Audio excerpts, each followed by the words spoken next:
Good morning, good morning, good morning. We are back. Wire to Wire Sports Network presents Coffee and Sports, the morning show. I'm the NFL genius sitting in here, and right next to me is the man that's here every single day, giving you that NBA knowledge. You don't know better until you know better. Good morning, Mo. Hey, good morning, Gene. Good morning, everybody out there joining us. Let's get into it. It's a wild night of sports. I'll say this, right? Outside of the Warriors Timberwolves game, we might have seen, and I don't think that was a great game, but we might have seen four of the best five basketball games this season in the last 3 days. Like it is absolutely incredible. But let's start Warriors Timberwolves. We'll start with the most recent. We're obviously going to get into the Cavaliers meltdown, man. What happened in that game? We'll get there. But Steph Curry goes out with a hamstring injury, late first quarter. He's got 13 points. And the Warriors still win the game by 20. What happened, Mo? You failed to mention also Steph goes out. I think they're up 12. The Warriors take the lead up to 20 without Steph Curry. Draymond Green actually does a good representation of Steph Curry. Certainly, Draymond Green can't miss from three. And look, I get it. If you're Minnesota, like we can get back into the game. Let's double down the paint and leave Draymond open. It's a good strategy unless he's making everything he shoots. I thought Minnesota came out so flat. Like, yeah, Steph was injured, but prior to the injury, Steph looked like he was on pace to have a 40-point night. They were totally getting whatever they wanted offensively. And I thought with the injury, because we didn't know at the time he was not going to be returning, but with the injury, Minnesota had an opportunity to get back into the basketball game. Golden State got better. They started dominating even more. I thought Minnesota came out flat. They came out really flat. I just didn't see the energy of a team that was in a second round series. I didn't see that. And some of that is Minnesota, but I want to credit Golden State's defense. I want to credit what Jimmy Butler, Draymond Green, Moses Moody, all those guys did, the way they moved their feet, the way they showed and recovered. I want to credit their defense. I think Minnesota was completely confused with how they were playing them. And I think Golden State baited Anthony Edwards into taking deep threes. They have no problem with Ant Edwards taking contested threes. They would much rather live with that. And I think he fell right into that. Like, I was really impressed with Golden State's defense more than their offense. They completely dominated game one. I mean, they did. And, listen, I know he's not your best friend. I know he's not your favorite player. But you got to give a little credit to Buddy Hield. The last two games for Buddy Hield, he has been absolutely unconscious from three. He's shot the ball well. I mean, he's still not the best defender in the world, but he's defending better than he's used to. But Buddy Hield, listen, Jimmy Butler's leadership, I think it was very obvious they still had a dog on their team in Jimmy Butler. And obviously with Draymond Green, with that playoff experience, those two combined for 38 points. I thought it was a game, and you looked at a game. I don't ever see a game where the Warriors play 12 guys that I guess 11 got significant minutes. Guy Santos really didn't get significant minutes, but they played 11 guys in their lineup last night that got significant experience and significant minutes. And Minnesota scored 11 points in the second quarter. What, like, Steph Curry leaves early second quarter. I said late first. He leaves early second quarter. And what, like, I can't understand. 11 points? This Warriors team isn't the 03 Pistons. Like, they're not, like, world beaters defensively.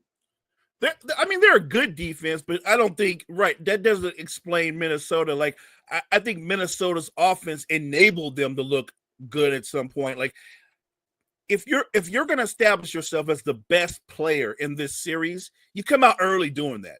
And you don't have to have a great shooting night, because you can still establish yourself as the best player by getting to the basket, by getting to the free throw line. Like, if Anthony Edwards is shooting that bad, then this is a night where you shoot 12 free throws.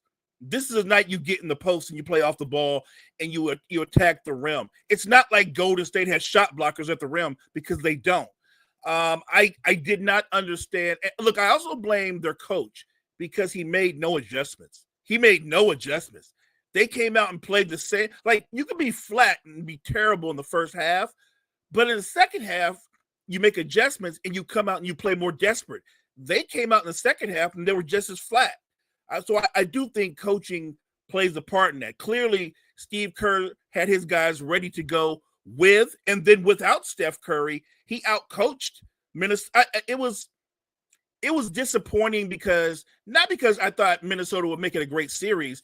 It was just disappointing because even without Steph Curry, it felt like Steph Curry was still playing. You're right. But Buddy Hield was shooting the cover off the ball. Draymond was doing whatever he wanted. Jimmy Butler took over when it was necessary. You didn't know Steph Curry wasn't playing because they thoroughly dominated Minnesota, and that's what blew me away. Can I want to make a statement, right? And I love Anthony Edwards, but I also told you guys the other day that so we were talking about, I asked you guys yesterday what your top 5 in 5 is. Like, who's your top 5 for the next 5 years? Sure. Like, not who the best 5 will be in 5 years, but who's the next 5 best, like, who's your best 5 for the next 5? And a lot of people had Anthony Edwards 2, 3, like higher up on that list. I had him 5. And it's not that I don't like Ant. I love Ant. I love his mentality. He's hilarious. He says a lot of funny things in press conferences. But I think that every time he gets a big series win and then he runs his mouth, the next time he just I'll never forget last year. They beat Denver. You hear Anthony Edwards. He's like, we got the Mavericks and I got Kyrie. And in game 1, Kyrie absolutely embarrassed him. Not a basketball game. This year, I want Steph. He's like, I want Steph. I want the Warriors because Draymond talks a lot. You can't want Steph and want the Warriors because Draymond talks a lot and then show up like that in the first half at home. You can't do it. That can't happen. If I'm a Minnesota Timberwolves fan, look, you're going to get a game 2 win. This is going to be a longer series. Steph is not going to play game 2. You are going to get a game 2 win. That's the surest thing I can tell you is Minnesota is going to win game 2. After that, if they get Steph Curry back, I really like the Warriors even more in this series. Has your opinion changed on anything? So I thought this was going to be a long series. But I feel like game 2 in this series, very much how I felt about game 2 in the Cavs Pacers series.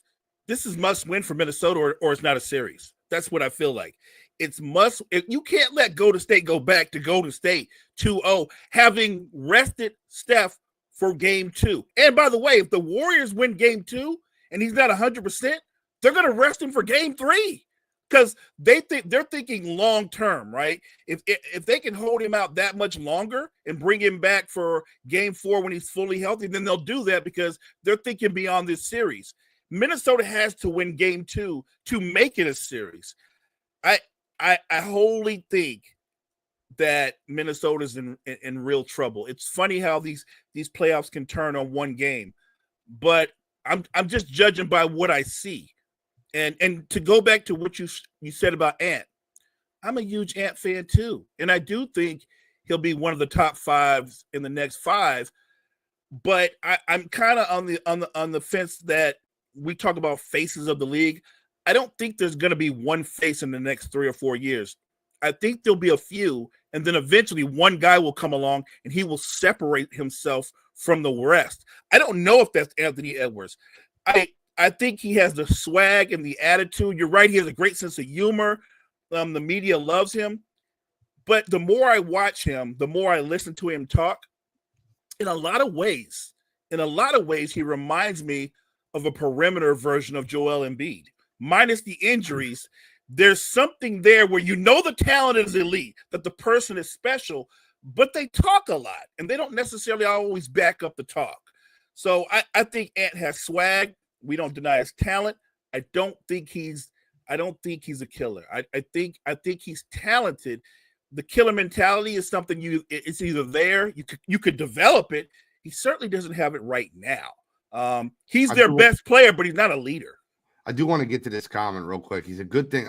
Listen, it does. If you know Kyle Edwards and you've seen him on the ball, you've seen him on sideline to sideline, you've seen him on passion precision, you know it takes a little bit to get this man fired up. And my man rides heavy for his guy, Jason Tatum. He does.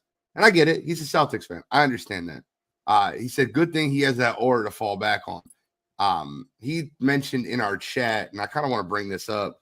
He said, the whole league, all the talking heads, they want Anthony Edwards to be the face of the league. And my response was, I don't want him to be the face of the league. I think he's immature. I think he says a lot of things that are like, I love when the face of the league is someone like LeBron, even though he is corny, but like he is one of those guys that really hasn't done anything outside of the NBA that has been bad. He's married, he has children, he's a good father, he's a good role model.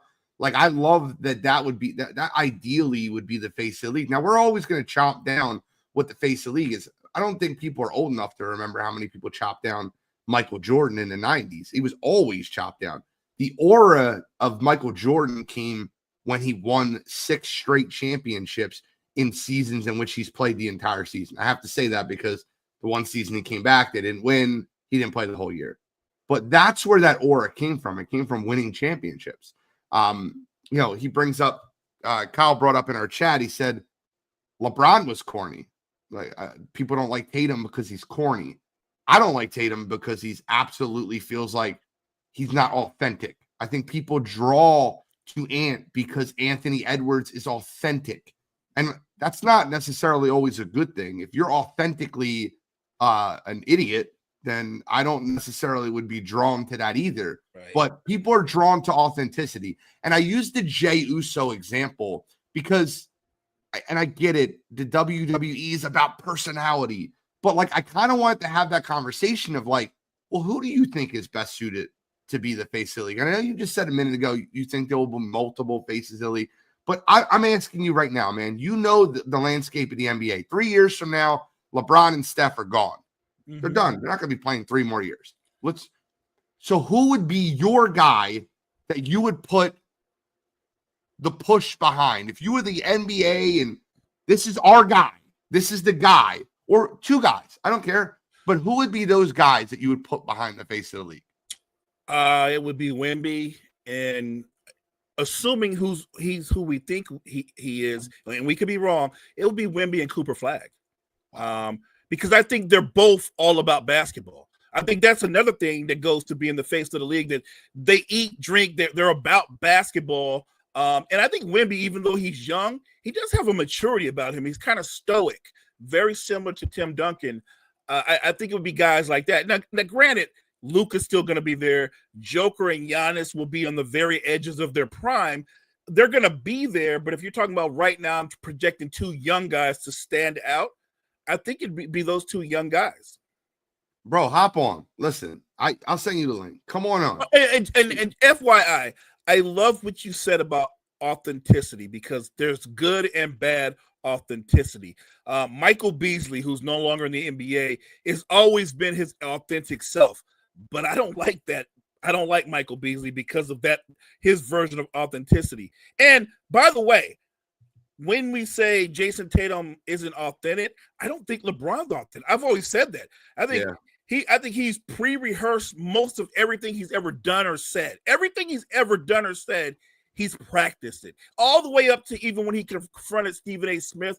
I think he knew. I think he planned it. I think he did it. That was not spur of the moment. He doesn't do anything spur of the moment. I get it. He goes, I just don't get how Tatum isn't authentic.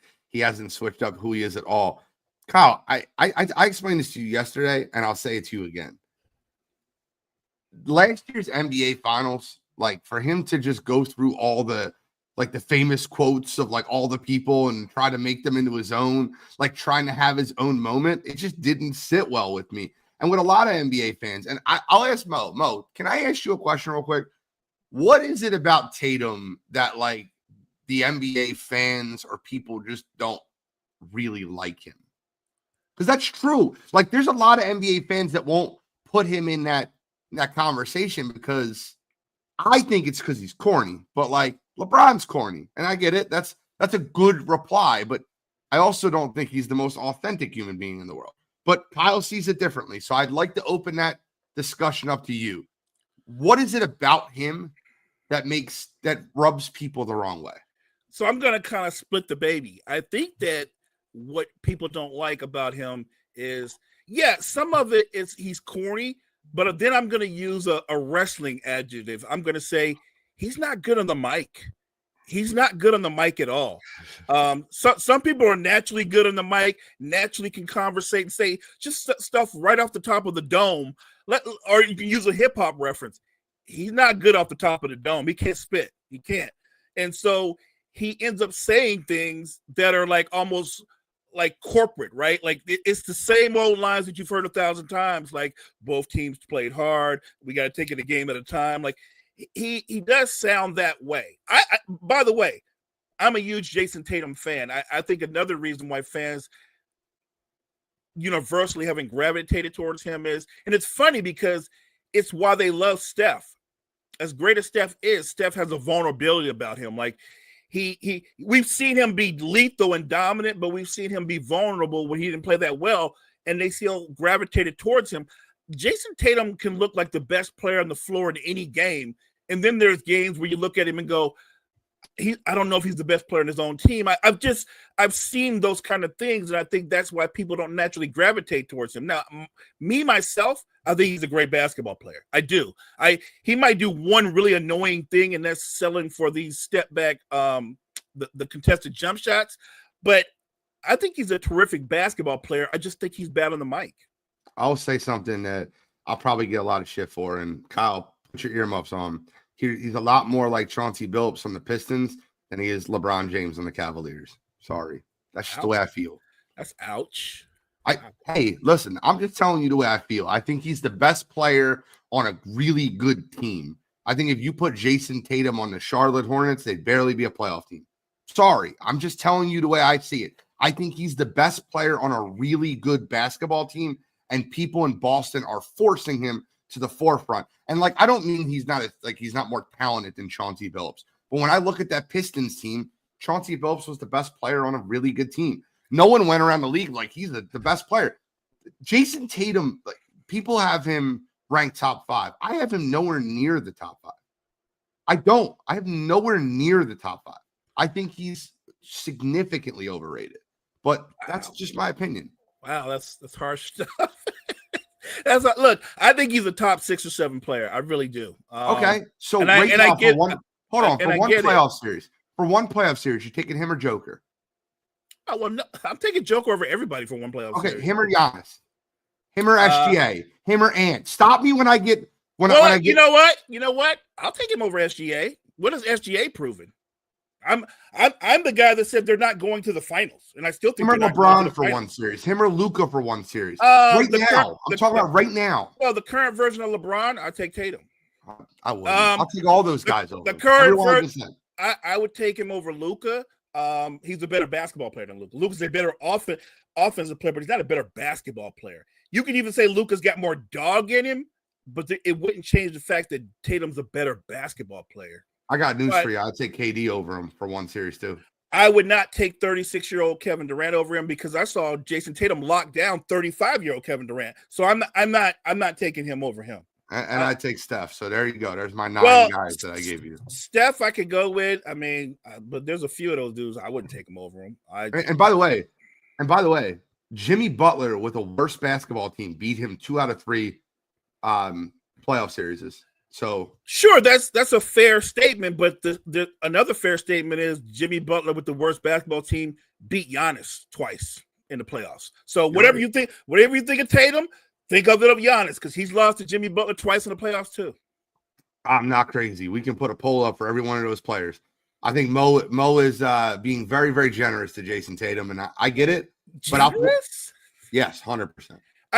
Like I said, I think that he's vulnerable, which is unique with a superstar, but I think he's better than people think. I really think that when you watch him play or when he plays bad, It's him playing against himself. It's what he does.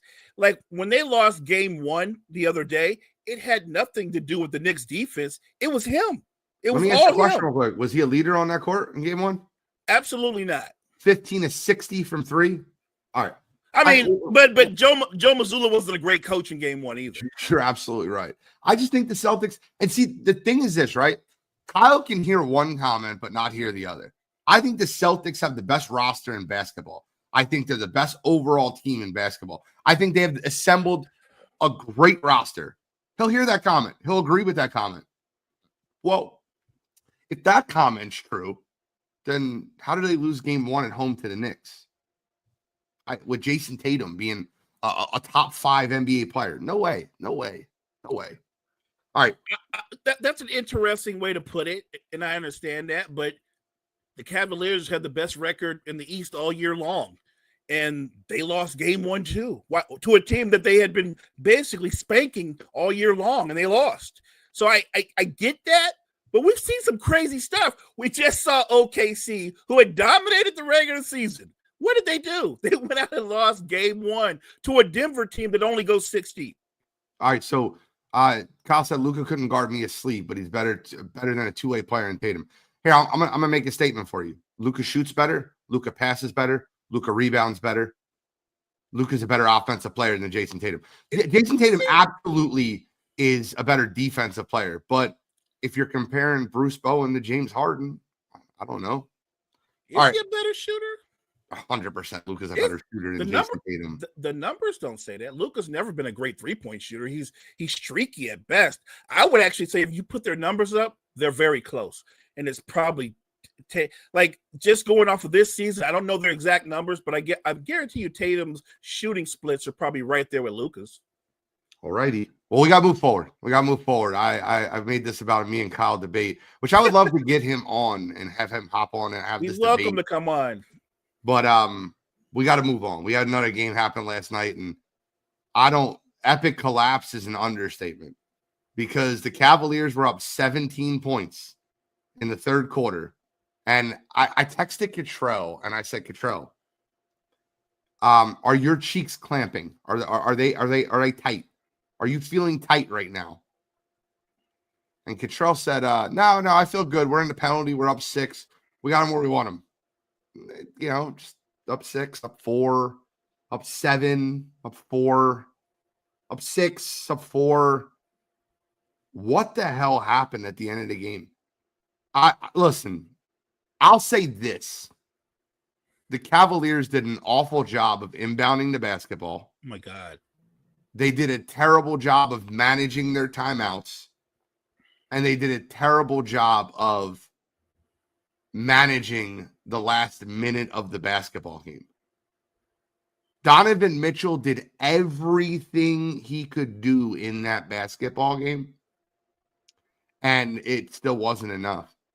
So for those that thought Darius Garland, you were going to win the series with or without him, I don't know about that. Going down 0-2, going back to Indiana, I'm gonna tell you, I think that it's a really tough slope for the Cavaliers to build themselves out of, even with Garland. Good. I'm just gonna cut to the chase. I think the series is over. I think it's over. Look, I get how people don't go, well, Halliburton would have taken Garland off the dribble too. Like Garland he's not a lockdown defender, but he's actually as quicker than Halliburton. He can at least stay in front of him. But more importantly, what Garland gives you is he gives you a player that makes Halliburton have to play defense. Ty Jerome is not going to make Halliburton play defense. Max Strus is not going to make Halliburton play defense. Halliburton in the last minute of that game, when they were up 7, in the last minute of that game, he got 2, not 1, but 2 straight line drives to the basket. He got a third one and he got fouled on. That's defensive footwork and that's defensive awareness that the team that was one of the, I think it was the number, what was Cleveland, the number 2 or 3 defense in the NBA all year long. Yep. They have not been able to stop Indiana when Indiana needed a basket. Indiana could do whatever they want to do. Halliburton, I believe he's got insane shooting splits. I think he's shooting like 60% from the field and over 50% from three, and he's not the only one. I think Nesmith is shooting better than Steph Curry has shot. Like, Indiana is doing whatever they want to do because Cleveland's defense that everybody has talked about all year long can't stop them. And when I found out you're not going to have no Evan Mobley, you're not going to have no DeAndre Hunter, along without Darius Garland, I was like, they're going to find a way to lose that game too. And I didn't know they were going to – I'm not going to lie and say I knew they were going to lose a 7-point lead with a minute to go because I've never seen that done, but I saw it done. And some of this is fundamental. At the free throw line, you got to block out. It's fundamental. And they didn't do that. Coaching, with the guy just won Coach of the Year, he was horrible the last 5 minutes of that game as a coach. Horrible. And Mo, here's the part that I don't – so – who got stuck on him? Was it Dean Wade? I think Dean Wade got stuck on him, or was it Sam Merrill? It was one they got stuck on him for the game-winning three. I can see it in my head, but no, it was the other one. We just talked about Ty Jerome. Ty Jerome, yeah. Okay, so how in the world are you falling for him a jab step up two at home? You cannot let him shoot an uncontested three there. First of all, there were so many things that went wrong. You didn't inbound the basketball. That's one. That's awful. Can't do that. Second of all, you didn't get the offensive. You allowed the offensive rebound. You didn't get the defensive rebound. But the third thing, and I was so, as soon as he let that shot go, I didn't even need to see it go in. I knew it was in. I knew it was in. Because how you let him get an uncontested three there on a jab step, what, like, your basketball IQ has got to be zero. We're up 2. The only thing that can really just destroy us right now is a 3-ball. Right. And so I have to think in the huddle, they're like, you close out and we run them off the 3-point line, right? If nothing else, we run them off the 3-point line. And he played it like they were up 3 or up 4.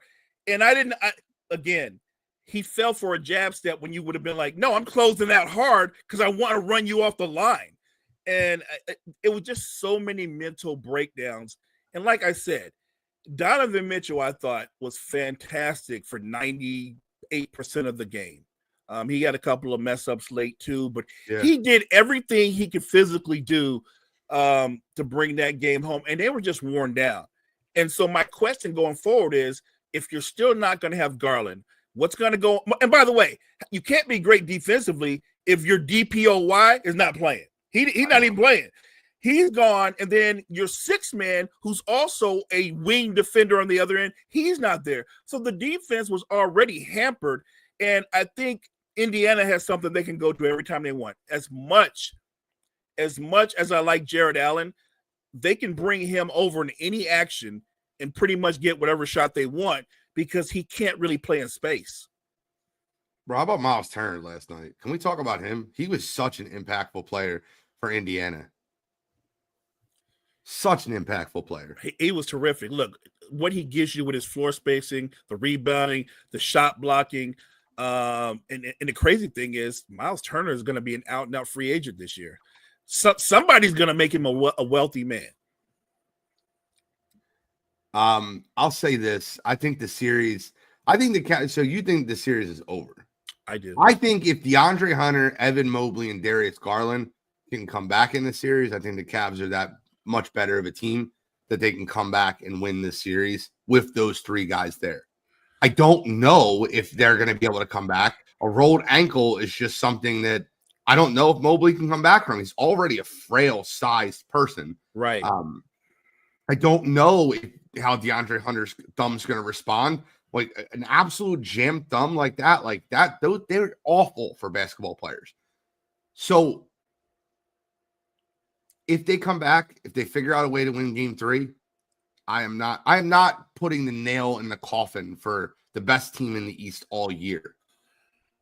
I hear you. I would just take it the other way and go, Indiana didn't just do what they wanted to do and get a game in Cleveland. They got both games. And they're playing they're playing with insane confidence. I mean, through the roof. I don't really care if Cleveland's at 100% or not, or game 3. I think Indiana's going to play with insane confidence no matter what. Donovan Mitchell might go for 55 next game and they could still lose. I'm not knocking him. I just think that we always forget about this part about sports. It is mental. And now that they've lost the way they've lost the first 2 games, it is in their heads. And you're saying if those guys come back, let's play it the other way. What if they don't come back? Well, they lose the series if they don't come back. So I'm saying, right, but what I'm not putting the nail in the coffin. Right, if they come back, I think they're a better team. Let's say they try to come back, but the ankle's gimpy, the thumb is still messed up. Hunter's a shooter. That's going to impact him on both ends of the floor, but especially on offense. Like, if you force them back because you're like, guys, we need this, I don't know if that helps you either. Yeah. Well, we have 2 games to talk about tonight. And, we're also going to get into a little NFL talk with the George Pickens trade. But I want to get your just preview type of tonight. Celtics, Knicks, Oklahoma City, Denver. Both road teams are 10.5-point dogs. I hate that. I think that that's a terrible line. I think that I question if you watch game 1 if the spread's 10.5. I think that's a crazy spread for both these teams. Now, the Celtics were up 20 in game 1. Did what the Knicks did give them the confidence to get over the hurdle? And like what I mean by this is this: all year the Knicks have been this team. We're going to play all the good teams in the East really close, and when the game's on the line, we're going to lose. And it looked like it was headed that way in game 1. Jalen Brunson missing that, like, no doubt about it, floater off the glass. I'm like, wow, that's it. That was their chance. Right. They could have stole one in Boston. And then Mikal Bridges turned into Superman in overtime because he was nowhere to be found the first 3.5 quarters. Which road team do you give a better chance of winning tonight? Denver going into Oklahoma City and taking game 2, or the Knicks going into Boston taking game 2? I actually give the Knicks a better chance. Okay. I think the Knicks have a formula where they can make it close to with Boston. I'm not saying the Celtics won't come out and play well and play aggressive, but I think the Knicks believe that if we can stay attached, that means within 10 points going into the fourth quarter, we're good. We're good because we've got the best closer in the game right now. And I do believe they have that kind of confidence. And let's not forget, they won that game in game 1, and Karl-Anthony Towns offensively did nothing. He did. Now, I'll give him credit. He probably played defense better than I've ever seen him play, and he deserved credit for that. But offensively, he gave them nothing. If Towns just gives you an average game statistically, the Knicks actually go away with that game. I think the Knicks offense will be better. I think the Celtics are going to come out more aggressive and not settle for – look, we already talked about it. You can't go a whole quarter. Well, I can't say you can't, but they did.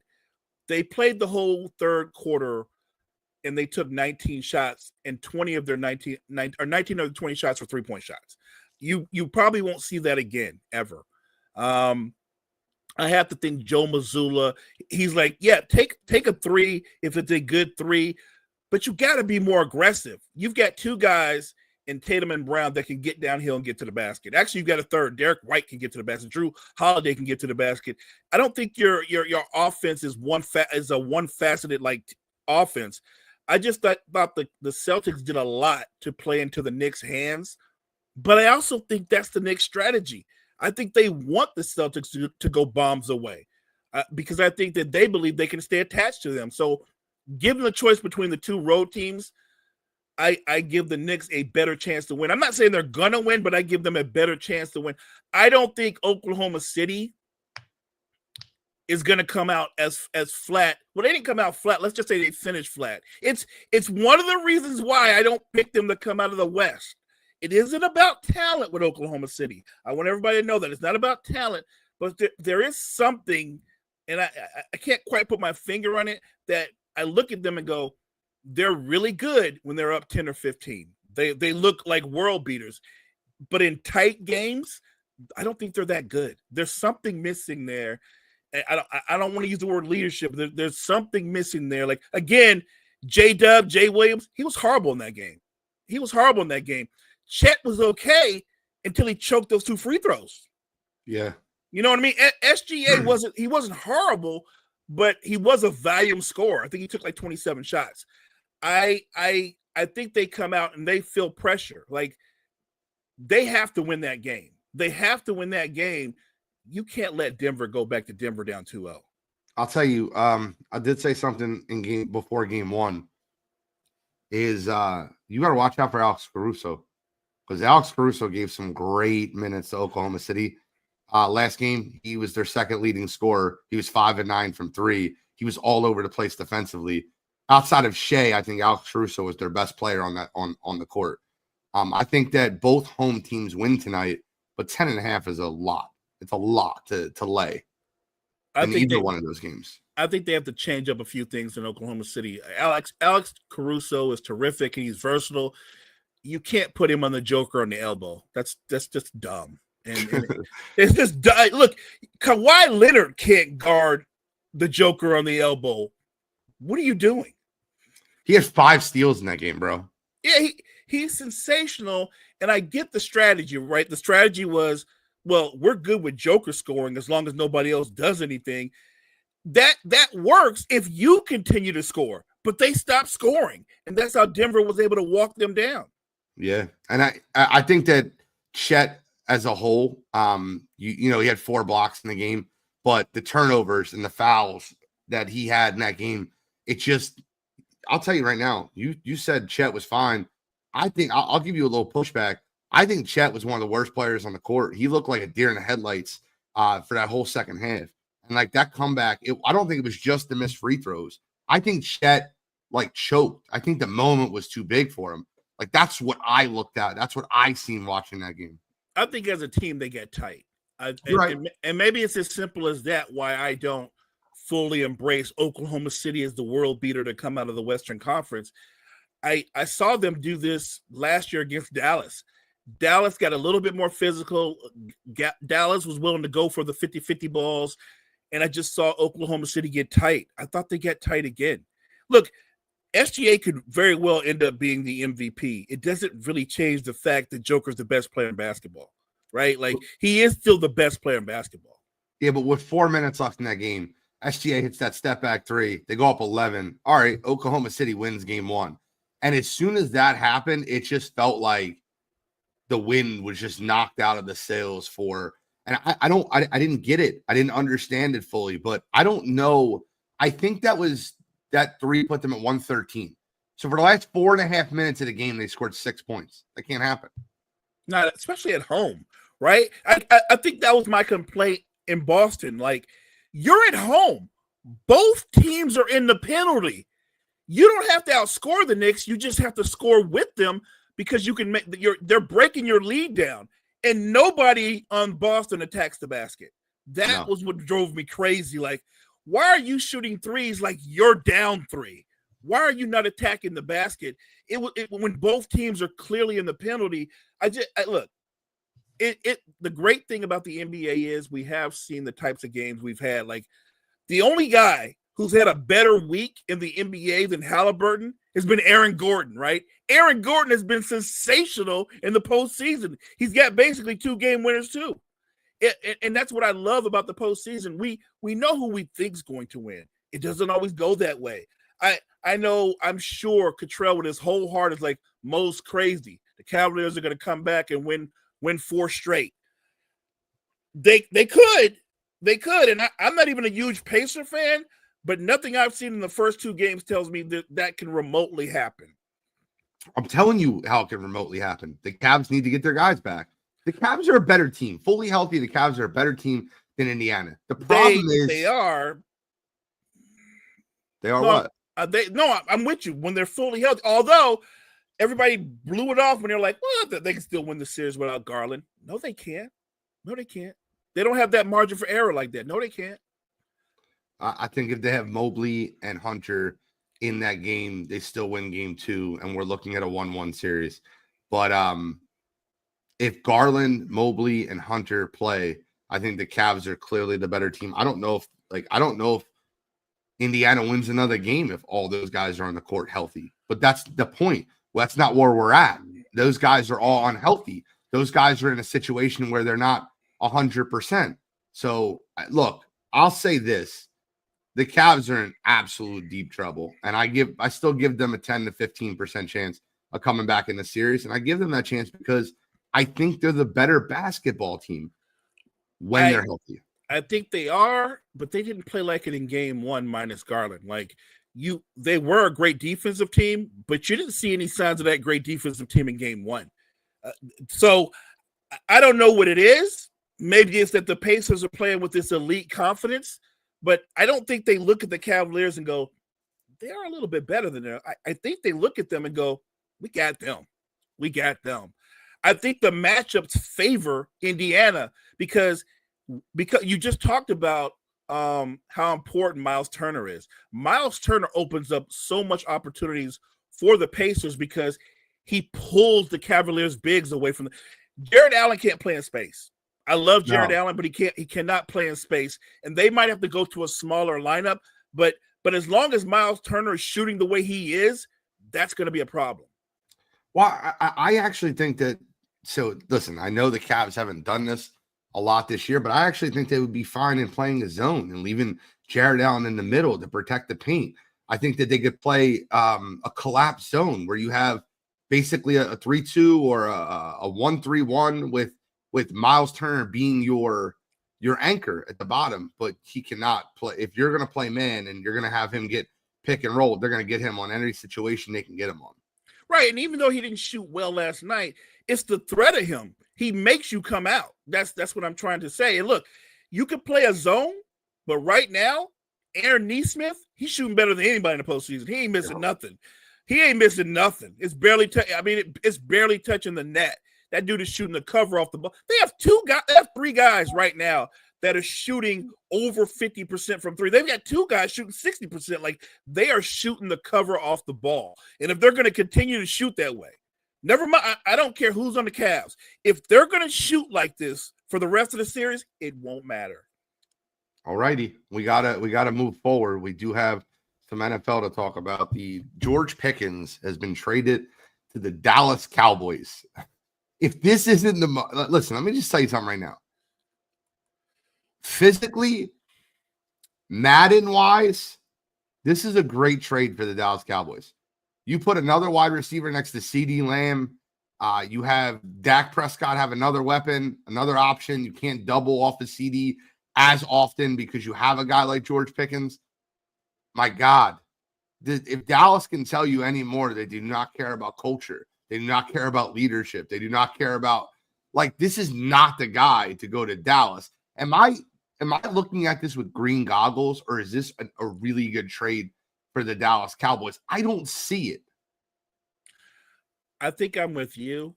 I think for all of us who are Madden lovers, it's a great trade on Madden.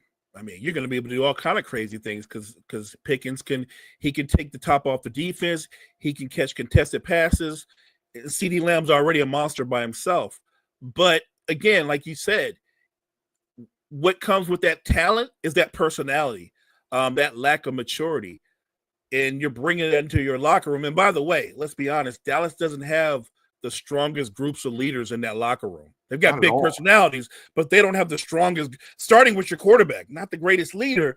I don't think it's going to play out well for them in real life. I'll put it that way. I think we're going to get a lot of hype, and then the season's going to start, and there's going to be turmoil. So I agree with you. So let's take it a step further. I want to ask you a question. Now that Zach Martin's retired, now that Tyron Smith is in New York, who is the leader for the Dallas Cowboys? Who is their, I could look at the Philadelphia Eagles and tell you Jalen Hurts, Saquon Barkley, Lane Johnson. I could give you four names, top of the head, no questions. Devontae Smith. Those guys are vocal, great culture guys that are going to do whatever it takes to win football games. Who's that guy in Dallas? Give me one. I honestly can't. The closest thing to a leader, and he's more vocal than a leader, would be Micah Parsons. He's terrible as a leader. No, I agree, but it's not Dak. He's the quarterback. It's not Dak. It's not Dak. It's not Trevon Diggs. Right? No. It's not CeeDee Lamb. CeeDee Lamb showing up as quarterback in a playoff game. Like they have no leader. And like I look at that team and I watch what good teams do. Right? Good teams pass up on talent that pulls other teams down. George Pickens is an asshole. I'm sorry to all the people that listen at Roku. I didn't mean to just drop, but he's an asshole. It's who he is. I've never seen a guy that is that much of a lunatic that like gives up on plays. There's a play that he has where it's the easiest toe drag of all time for a touchdown. And he just steps down, like normal steps out of bounds on a touchdown catch. He's just not all there. He's a kooky person. There is another side to this trade, though, and I think it has a domino effect. I don't. When the Steelers acquired DK Metcalf, I thought, okay, so Pickens is what he is, but Metcalf isn't a saint himself. But you do have two dynamic talents, and everybody was like, well, then you add Aaron Rodgers, and that's going to be pretty good. But you just got rid of Pickens, so now you're stuck with Metcalf. By the way, one of the worst offensive lines in football. Look at that receiving core. Not a great receiving core. The running back room, there's just dudes there. The rookie might have a lot of talent. It won't matter if the offensive line is one of the worst offensive line in football. And I'm wondering, and as soon as I heard it, I said, I'm Aaron Rodgers. I have less talent to work with than when I was on the Jets. I'm signing up to take a beating behind this Pittsburgh offensive line, and we lack a lot of weapons. It is I've heard somebody say the least explosive offense in football. I concur. It's horrible. And Aaron Rodgers is coming. I have to believe Aaron Rodgers is retiring. He's retiring, and it's a domino effect. He's going to retire, and Mike Tomlin's going to get fired because they're not going to have a winning record this year. I could not agree with you more. I was just about to say that. I think this is the end of the Mike Tomlin winning season record. I look at this depth chart on the Steelers team, and I just want to read it to you out loud. Starting quarterback, Mason Rudolph. Backup quarterback, Will Howard.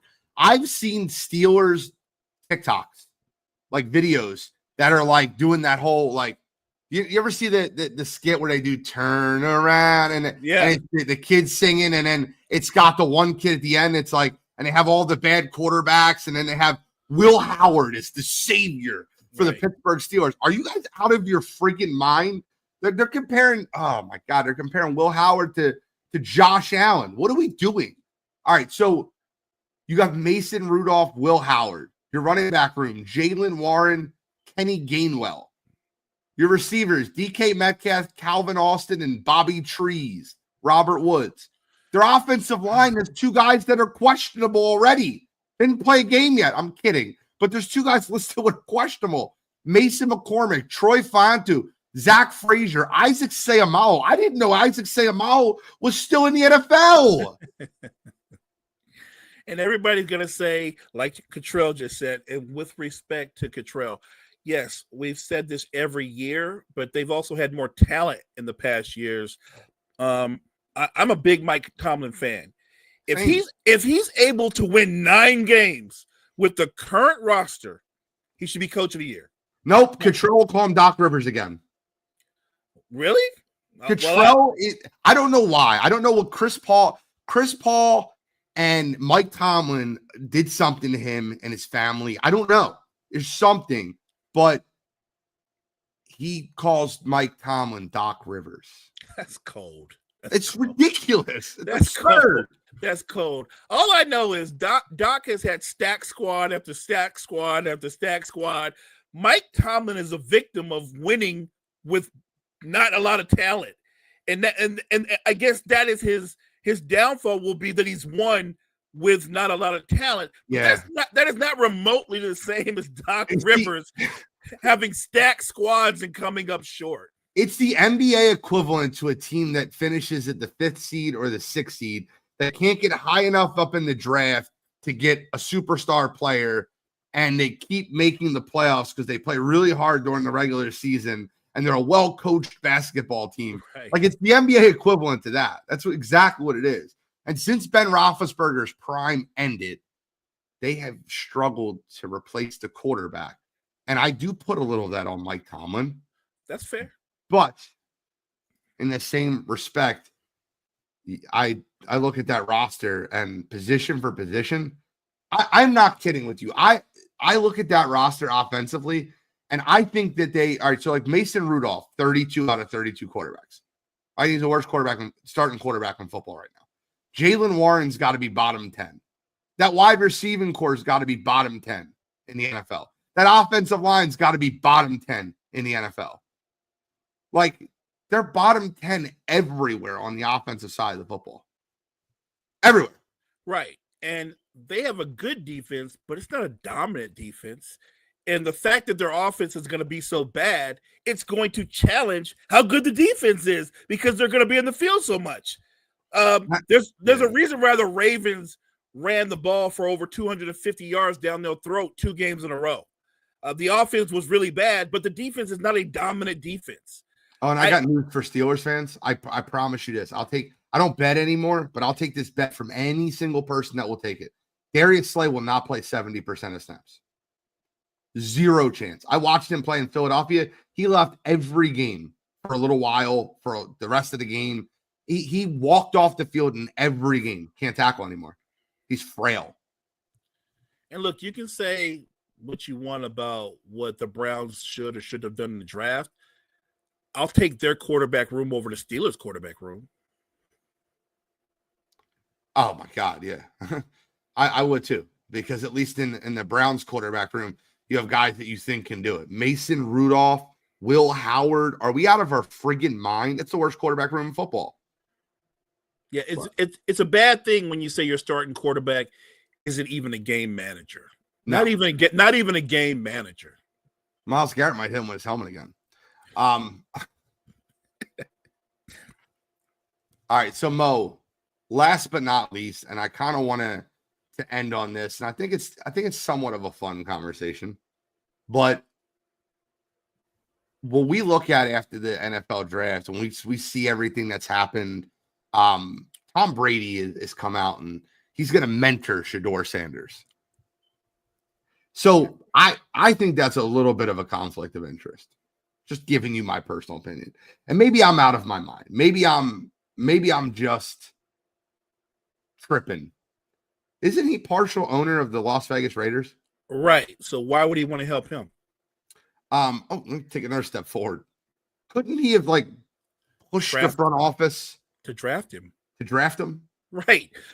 Draft him and then be a mentor to him, because that would completely make sense. I feel like the Tom Brady I'm going to mentor him thing is more of a PR move than a real move. I don't feel it. I don't see it. And the question is, Shedeur, like you said, it's a conflict of interest. Would the Browns or Shedeur be interested in going that way? I feel like that you're looking at a situation. I know he's already mentored him. I think that needs to stop. And I think if you already mentored him and he didn't tell his team, hey, I need you to draft this guy. I've been working with him. I'm TB12. I'm part owner of the team. Right. Find the 4th round draft and go get this guy, develop him. Right. He mentored him? Yes, he's been mentoring him for years. Well, he didn't do a good job. He didn't do a good job. If he mentored him, why did he do so bad in those interviews? Why did he tell him to get an agent? Right. If he mentored him, Tom did a bad job. Terrible mentor. He's been mentoring him for the last few years. Since the comment that when Shedeur Sanders said he's a Lamborghini and Tom Brady said you should spend less time in the car and more time in the room, like at practice. Right. I think that as a whole, it's a very interesting conversation to think of what Shedeur Sanders, that Cleveland Browns quarterback room is just one of those things that I don't know how that plays out. You traded draft capital to get Kenny Pickett there. You did. You signed Joe Flacco to be the starter. Like, you didn't sign Joe Flacco to go in there and not compete to be the starter. You have Deshaun Watson on the roster. Now, granted, you're going to get a break here because he's hurt. You're going to IR him, whatever. You don't have to worry about him. Then you draft Dylan Gabriel, which becomes severe overdraft. like in the 3rd round, and then you're like, oh, the 5th round, let's trade up more draft capital and draft Shedeur Sanders. Oh, and by the way, Tom Brady's going to be his mentor. I love it. Like, it's a mess. And like, I think as a whole, we look at the Browns situation and we don't really see how big of a mess it is. We just don't. It has all the trappings of a soap opera that I'm going to watch. I am going to watch. But when you have that many what is the line? If you have that many quarterbacks, you don't have a quarterback, right? Like, yeah. I don't know what direction they're going. I thought, look, before the draft, I thought, well, they brought in Flacco. I have to assume Joe's going to be the de facto starter, right? Unless one of those young guys can unseat him, and we don't know. We won't know. That'll be the intriguing part. But they have spent a lot of draft capital on quarterbacks, and that's kind of weird to me. I agree. I look at the depth chart now, and it lists Joe Flacco, Kenny Pickett, Dylan Gabriel, Shedeur Sanders, Deshaun Watson. Obviously, the Deshaun Watson thing, they're just buying their time to get rid of him. He's gone. Facts. But which one of those 4 quarterbacks isn't on the roster? Because normally teams keep 2.5, 3 quarterbacks. That means Deshaun Watson's going to be IR'd. Right. So which one of the 4 isn't on the roster? The guy you used the 3rd round draft pick on? Gabriel or Kenny Pickens? You just traded for Kenny Pickett. I know. I'm not arguing. I don't know the logic of it, but yeah, I get it. And especially on a team that has needs across the board. I don't know why you did that. I don't even know why they took Shedeur in the 5th round. I don't even understand that, because if you took Gabriel in the 3rd round, that means you were sure of Gabriel. Why would you take Shedeur in the 5th round? I didn't understand that. I didn't either. When you use 3rd round capital on a player and then you trade up to get, I can't believe he's still falling. I'm just going to get Shedeur now. Like, I don't know. That's all we have for today. We have NBA games tonight. They're going to be fun. The NBA playoffs have been incredible. Tonight on Wire to Wire, we're going to talk about a little UFC action, a little MLB update, but obviously it's going to be a lot of NBA talk because these playoffs have been incredible. Mo, any final comments, statements before we wrap up? Look, as a basketball fan, I hope I'm wrong, and I hope that all these 2nd round series go to 7 games. I do. It doesn't look good. It doesn't look good for a couple of teams, but that's why we play the games. You don't know. I want Mobley back. I want the Cavs at 100% so they could give their best effort to get to the conference finals. So we'll see. I would like that also. I think that we all wrote in Boston versus Cleveland in the Eastern Conference Finals. Yep. I did also. I think it's a wild world to think it could be Knicks versus Pacers. It is a wild world because I think we saw that in the 2nd round last year. That's crazy that we might get that again. If we get that again, is that a big disappointment for Adam Silver and company? It's a huge disappointment. Because you had bigger names and bigger places, but that very well could happen. Let me have a quick question to you. Yep. So the NBA players rated Halliburton as the most overrated player in the league. I'm only asking. Here's the funny part about it is I didn't think he was the most overrated, but at the same time, I don't think he's a top 10 player either. I think he's having a tremendous run, but I'm wondering, where do you rank him as a player? Oh, I mean, 20 to 25. Like, I think he's in that range. I think we're in the same place. Okay, yeah. Just making sure. I don't overrated, underrated. I don't know. I think the most overrated player in the league is Jason Tatum. Thank you guys for tuning in today to Coffee and Sports in the Morning. Mo, close us out. Thank you guys so much for joining us. Make sure you check out all the great content we have at Wire to Wire Network. Wire to Wire Network, we appreciate you. We'll be back tomorrow. Have a good one. See you tonight. Wire to Wire Sports Podcast.